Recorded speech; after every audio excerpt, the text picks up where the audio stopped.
Let's summarize the plot of Oedipus Rex. In the introduction to the play, it explained that Oedipus, king of Thebes, arrived years before in the city. He now rules as a stranger after the death of King Louis. He was given the crown because he saved the city from the Sphinx. During the rising action, Oedipus and Creon, his brother-in-law, to consult Apollo about how to stop the plot. Creon reports that Oedipus must fight Louis' killer and avenge his death in order to save his people from this pestilence. The chorus suggests to Oedipus that he could sell the own blind prophet Teriases, who ultimately declares Oedipus is the cause of the plot. Oedipus accuses Teriases of plotting with Creon to deceive his throne before leaving.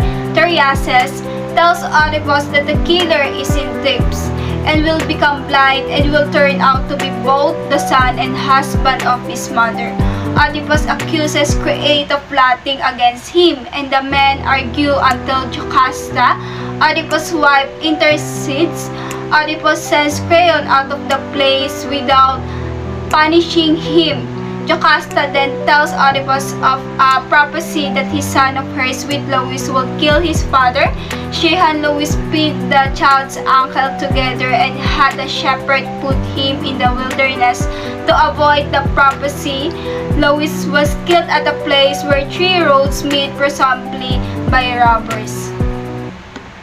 But Oedipus recognizes this place and the circumstances and asks Jocasta to send for the remaining witness of Laius' death as slave.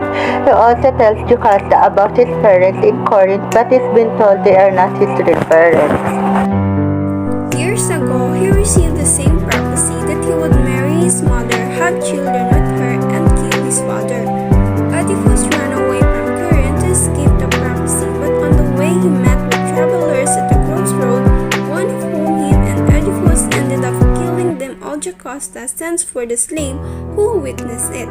The chorus thinks that if the prophecy is not actually true, the religious faith is in danger of dying. A messenger arrived and says Oedipus is indeed not the real son of the people he thought were his parents.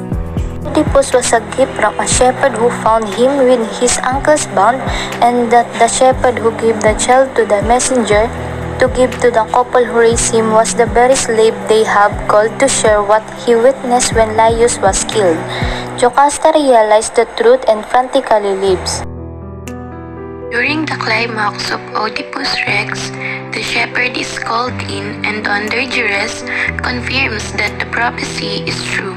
Jocasta hangs herself and Oedipus uses the brooches from her clothes put out his eyes so he will no longer see the horror that is his life.